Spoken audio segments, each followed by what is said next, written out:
India market invest মাইন্ডসেটে আপনাদের স্বাগত। যা চ্যানেল নতুন এসেছেন তাদের করলো প্লিজ চ্যানেলটাকে সাবস্ক্রাইব করবেন, লাইক করবেন, বেল আইকনটা প্রেস করবেন, তার সাথে অল বাটনটা প্রেস করবেন, নোটিফিকেশন সঙ্গে সঙ্গে আপনাদের কাছে গিয়ে পৌঁছাবে। নিফটি 50 দেখুন, নিফটিকে আজকের দিনে দেখলে দেখাবে নিফটি হালকা পজিটিভ ট্রেড করছে। তো এই নিফটি 50টা কেন বলা হয়? কারণ নিফটির মধ্যে 50টা কোম্পানি নিয়ে কিন্তু এই নিফটি 50কে তৈরি করা হয়। অর্থাৎ বলতে পারেন যে 50টা কোম্পানির সম্মিলিত মিশ্রণ হচ্ছে নিফটি 50। তো প্রতি 6 মাস অন্তর অন্তর কিন্তু এই 50টা কোম্পানির মধ্যে যেই কোম্পানিগুলো খারাপ করছে সেই কোম্পানিগুলোকে বের করে দেওয়া হয় এবং তার বদলে নতুন কোম্পানিকে ঢোকানো হয়। তো এরকমই কিন্তু একটা ব্যাপক বড় ব্রেকিং নিউজ পাওয়া যাচ্ছে, যেখানে দুটো কোম্পানির সম্বন্ধে পাওয়া যাচ্ছে হয়তো এবারের রিব্যালেন্সিংয়ে কোম্পানি দুটো নিফটি 50-র পার্ট হতে পারে। তো স্বাভাবিকভাবে দুটো কোম্পানি যদি নিফটি 50-র পার্ট হয় তাহলে দুটো কোম্পানি বেরোবে। তো কোন দুটো কোম্পানি বেরোবে চলুন সেটা নিয়ে যে রিপোর্টটা বা যে নিউজটা পাওয়া যাচ্ছে সেটা ডিটেলসে একটু দেখার বা বোঝার চেষ্টা করি। স্যার, রিপোর্টটা বা নিউজটা আজকের দিনের নিউজ 5ই ফেব্রুয়ারি 2025 কোথা থেকে পাওয়া যাচ্ছে? JM ফাইন্যান্সিয়াল থেকে। অর্থাৎ JM ফাইন্যান্সিয়াল একটা দিগ্গজ ব্রোকিং হাউস, তারা বলছে বা তাদের অ্যানালিটিক্সরা বলছে কি বলছে যে এবারে নিফটি 50 রিব্যালেন্সিংয়ে যেটা মার্চে হতে চলেছে সেখানে কিন্তু বলছে কি জোম্যাটো এবং জিও ফাইন্যান্সিয়াল সার্ভিস মে জয়েন নিফটি 50, অর্থাৎ তারা কিন্তু নিফটি 50-র পার্ট হতে পারে। মাথায় রাখবেন স্যার, মে, অর্থাৎ সম্ভাবনার কথা বলা হচ্ছে। এটা বলছে কি JM ফাইন্যান্সিয়াল সার্ভিস, অর্থাৎ আমি নই কিন্তু। তো যদি এই দুটো কোম্পানি নিফটি 50-র পার্ট হয় তাহলে একটা ব্যাপক ইনফ্লো কিন্তু দেখা যেতে পারে। $1.1 বিলিয়ন একটা প্যাসিভ ইনফ্লো এই দুটো কোম্পানির মধ্যে দেখা যেতে পারে, যেটা আমরা জানতে পারবো কবে থেকে? এই ফেব্রুয়ারি মাসের মধ্যেই কিন্তু জানতে পারবো, যেটা মোটামুটি বলা যেতে পারে যে ফেব্রুয়ারি মাসের শেষের দিকে আমরা জানতে পারবো যে নিফটি 50-র মধ্যে কোন দুটো কোম্পানি এন্ট্রি পেতে চলেছে। The announcement for Nifty 50 and others NSE index, সেটা যে চেঞ্জেস সেই ব্যাপারটা এক্সপেক্টেড লেটার ইন ফেব্রুয়ারি 2025, যেটা কার্যকরী হবে কবে থেকে?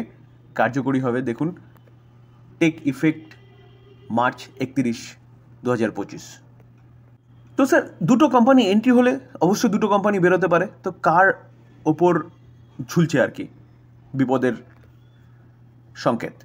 JM ফাইন্যান্সিয়ালের এক্সপার্টদের মতে যে FMCG সেক্টরের ব্রিটানিয়া ইন্ডাস্ট্রি এই কোম্পানি ঝুলছে এবং তার সাথে সাথে ভারত পেট্রোলিয়াম কর্পোরেশন লিমিটেড অর্থাৎ BPCL এই কোম্পানিটাও কিন্তু ঝুলছে ইন্ডেক্সের থেকে। মেবি এই দুটো কোম্পানি বেরোতে পারে, তার জায়গায় জিও ফাইন্যান্সিয়াল সার্ভিস এবং জোম্যাটো এই দুটো কোম্পানি প্রবেশ করতে পারে। তো জিও ফাইন্যান্সিয়াল সার্ভিস কোম্পানিটা কাজ কী করে? কোম্পানিটা একটা NBFC কোম্পানি, যেই কোম্পানিটা বলতে পারেন যে লোন থেকে শুরু করে পেমেন্ট সলিউশন থেকে শুরু করে সব কিছু প্রোভাইড করে, যেখানে এই কোম্পানিটার আরও কিছু বিজনেস কিন্তু এখনও স্টার্ট হয়নি। ইন্স্যুরেন্সের বিজনেস, ব্রোকিং হাউসের বিজনেস, AMCর বিজনেস চালু হতে চলেছে। তো এগুলো চালু হয়ে গেলে কিন্তু জিও ফাইন্যান্সিয়াল সার্ভিসের বিজনেস অনেকটা গ্রো করবে। তো কোম্পানি এই কাজ করে। আর জোম্যাটো কুইক কমার্স এবং কমার্সের কাজ করে, যেখানে এই কোম্পানিটা ফুড ডেলিভারি সার্ভিস প্রোভাইড করে। Future oriented business. আজকে আপনি ঘরের মধ্যে বসে কিন্তু এই কোম্পানির মাধ্যমে আমার পছন্দের রেস্টুরেন্ট থেকে আমরা কি করতে পারি? খাওয়ার অর্ডার দিয়ে বাড়িতে বসে খেতে পারি। তার পাশাপাশি 10 মিনিটের মধ্যে এই কোম্পানিটারই একটা সাবসিডিয়ারি ব্লিঙ্কিট, তারা কি করছে যে আপনার বিভিন্ন রকম গুডস আপনার বাড়িতে এনে দিচ্ছে জাস্ট 10 মিনিটের মধ্যে।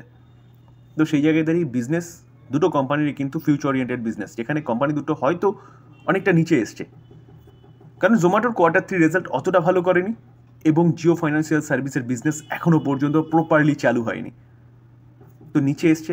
তো যদি এই দুটো কোম্পানি যদি স্যার মাথায় রাখবেন কিন্তু নিফটি 50-র পার্ট হয় তাহলে ব্যাপক একটা ইনফ্লো কিন্তু আসতে পারে according to JM financial service. কী করে আসে?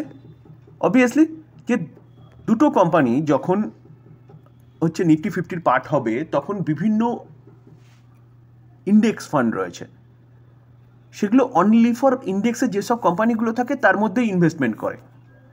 তো যখন এই দুটো কোম্পানি নিফটি 50-র পার্ট হবে তখন তারা ইন্ডেক্স ফান্ডেরও পার্ট হবে অটোমেটিক্যালি। তো সেই ফান্ড থেকে ব্যাপক একটা ইনফ্লো আসবে। তো এর জন্যই বলা হচ্ছে প্রায় $1.1 বিলিয়ন একটা প্যাসিভ ইনফ্লো দেখা যেতে পারে। জুয়েলারি সেক্টরের একটা দিগ্গজ কোম্পানি PC চন্দ্র জুয়েলার্স, যে কোম্পানিটা আজকের দিনে কিন্তু একটা ভালো মুভমেন্ট দেখিয়েছে। তো কোম্পানিটা ভালো মুভমেন্ট দেখানোর পিছনে কারণ কি? যেখানে কোম্পানিটাকে নিয়ে কিন্তু একটা ভালো আপডেট পাওয়া যাচ্ছে, চলুন সেটা একটু দেখে নিই। আমরা পিসি চন্দ্র জুয়েলার্সের কনসিডারেড নাম্বার দেখব। রুপিস কী আছে, রুপিস ইন কারোরে রয়েছে। ওকে, সিকোয়েন্স দেখবো, সিকোয়েন্স কী আছে, ডিসেম্বর 23 এক বছর আগে, সেপ্টেম্বর 24 আগের কোয়ার্টারে, ডিসেম্বর 24 এই কোয়ার্টারে। আমরা যদি কোম্পানির ইনকাম দেখি তাহলে দেখা যাবে দেখুন টোটাল ইনকাম কি বলছে। টোটাল ইনকাম বলছে এক বছর আগে কোম্পানিটা 43.48 করোড় ইনকাম করেছিল, আগের কোয়ার্টারে 548.54, এই কোয়ার্টারে কিন্তু কোম্পানিটা 683.44। তো কোম্পানির ইনকাম ইয়ারলি তো অনেক বেড়েছে, কোয়ার্টারলিও বেড়েছে। তো ইনকাম তো বেড়েছে, এবার খরচা দেখলে দেখা যাবে দেখুন টোটাল এক্সপেন্সেস কি বলছে। এক্সপেন্সেস বলছে যে কোম্পানি এক বছর আগে খরচা করেছে 244 করোড়, আগের কোয়ার্টারে 425 করোড়, এই কোয়ার্টারে 535 করোড়। দেখলে দেখা যাবে কোম্পানি খরচাও কিন্তু ইয়ারলি কোয়ার্টারলি বেড়েছে। ইনকাম মাইনাস এক্সপেন্সেস করলে পরে অপারেটিং প্রফিট পাওয়া যায়। তো অপারেটিং প্রফিট যদি দেখলে দেখা যাবে কোম্পানি এক বছর আগে লসে ছিল, কারণ ইনকাম করেছিল 43 করোড়, খরচা করেছে কত 244 করোড়। তো স্বাভাবিকভাবে কোম্পানি লসে ছিল 200 করোড় এক বছর আগে। আগের কোয়ার্টারে 123 করোড়, এই কোয়ার্টারে 148 করোড়। তো দেখলে দেখা যাবে -200টা, অর্থাৎ লসটা অনেকটা জাম্প করেছে, কোয়ার্টারলিও কিন্তু জাম্প করেছে কোম্পানি অপারেটিং প্রফিট।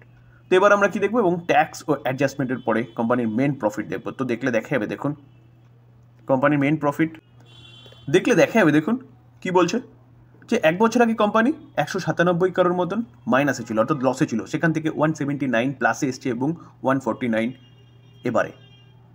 তো ইয়ারলি যথেষ্ট ভালো কাজ করেছে কোম্পানি প্রফিট, কিন্তু কোয়ার্টারলি দেখলে দেখা যাবে সামান্য গিরাবার দেখা যাচ্ছে। তো আমরা অপারেটিং প্রফিট দেখছিলাম, অপারেটিং প্রফিট কিন্তু ঠিকঠাক ছিল, যেখানে 123 ছিল, কোয়ার্টারলিও জাম্প করেছে 148। তো এই জায়গায় দাঁড়িয়ে কেন এরকম হলো, কারণ অ্যাডজাস্টমেন্ট দেখুন এখানে 42 এবং 13 এই দুটো একটা অ্যাডজাস্টমেন্ট দেখা গেছে। কিসের অ্যাডজাস্টমেন্ট? ট্যাক্স, কারেন্ট ট্যাক্স আর ডিফার্ড ট্যাক্স। তো এই দুটো অ্যাডজাস্টমেন্ট হওয়ার জন্য কিন্তু কোম্পানির প্রফিট এই জায়গায় বেড়ে গেছে। তো আলটিমেটলি বলা যেতে পারে কোম্পানি কিন্তু বিজনেস যথেষ্ট ভালো করেছে। জেএসডব্লিউ এনার্জি, তো জেএসডব্লিউ এনার্জি এই কোম্পানিটা দেখলে দেখা যাবে দেখুন যে আজকের দিনে ভালো মুভমেন্ট দেখিয়েছে। তো কোম্পানিটা কাজ কী করে, কোম্পানিটা এনার্জি সেগমেন্টে কাজ করে, যেখানে কোম্পানিটা কিন্তু রিনিউয়েবল সেগমেন্টে কাজ করে এবং যথেষ্ট ভালো কাজ কোম্পানিটা করছে কন্টিনিউয়াসলি। তো এই কোম্পানিটাকে নিয়ে ব্যাপক বড় একটা আপডেট পাওয়া যাচ্ছে, যেখানে এই কোম্পানির বিজনেস কিন্তু কয়েক গুণ বাড়তে চলেছে। তার জন্য এই কোম্পানিটা আজকের দিনে ভালো মুভমেন্ট দেখিয়েছে বা দেখাচ্ছে। তো চলুন দেখে নিই কী ভালো নিউজটা পাওয়া যাচ্ছে। দেখুন জেএসডব্লিউ এনার্জি 4% মতন আপসাইড মুভমেন্ট দেখিয়েছে, যেখানে কোম্পানিটা thermal power plant in West বেঙ্গলে কতটা 1600 মেগাওয়াট এর একটা অর্ডার কিন্তু উইন করেছে। কোথা থেকে? WBACDCL থেকে। স্যার এই আর্টিকেল দেখলে দেখা যাবে দেখুন জেএসডব্লিউ এনার্জি অন ওয়েডনেসডে 5ই ফেব্রুয়ারি সেড রিসিভড কি অর্ডার কার কাছ থেকে? West Bengal state electricity distribution company limited থেকে। কত? 1600 মেগাওয়াটের একটা ব্যাপক বড় থার্মাল পাওয়ারের অর্ডার কোম্পানিটা পেয়েছে।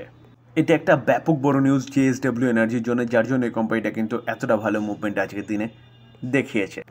টিটাগড় রেল কোম্পানিটাকে দেখলে দেখা যাবে দেখুন কোম্পানিটা আজকের দিনে 7% মতন একটা ভালো আপসাইড মুভমেন্ট দেখানোর পিছনে কারণ কি? কারণ হচ্ছে নিউ এক্সপেনশন প্ল্যান।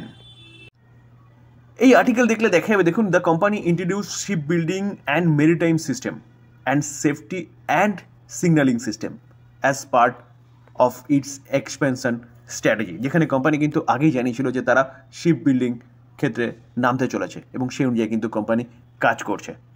এই আর্টিকেল দেখলে আরও ভালো বোঝা যাবে যে Titagarh has a history is ship building and maritime project having design and delivered specialized vessel including a fast patrol vessels of the Indian Coast Guard, a passenger ferry export to Guyana, এবং তার পাশাপাশি দেখলে দেখা যাবে coastal research vessels like সাগর তারা and সাগর আনভেসিকা, এগুলো কিন্তু কোম্পানিটা অলরেডি তৈরি করেছে। তো সেই জায়গায় দাঁড়িয়ে শিপ বিল্ডিং সেগমেন্টও কিন্তু কোম্পানিটা অনেকটা এগোচ্ছে, বা গভর্নমেন্ট যে আত্মনির্ভরের কথা বলছে সেই ক্ষেত্রেও কিন্তু কোম্পানিটা অনেকটা হেল্প করছে বলতে পারেন। তো এই কারণেই কোম্পানিটা এতটা ভালো মুভমেন্ট কিন্তু আজকের দিনে দেখিয়েছে, যেখানে এই কোম্পানিটা রেল সেগমেন্টে কাজ করে এবং রেলের পাশাপাশি কোম্পানিটা কিন্তু এখন ভেসেলস বা শিপ বিল্ডিং ক্ষেত্রেও কাজ করছে। ডিসক্লেমার দিয়ে রাখি স্যার, কোনো বাই রেকমেন্ডেশন নয়, কোম্পানিগুলোর সম্বন্ধে নিউজ পাওয়া যাচ্ছে, সেগুলো আপনাদের সামনে তুলে ধরার চেষ্টা করছি। টোটালটাই লার্নিং পারপাস। বাই করবেন, নিজে ফার্দার অ্যানালাইসিস করবেন, তারপরে বাই করবেন, বা আপনি আপনার ফাইন্যান্সিয়াল অ্যাডভাইজারের সাথে কথা বলে নিয়ে তারপর বাই করবেন। থ্যাংক ইউ, ভালো থাকবেন।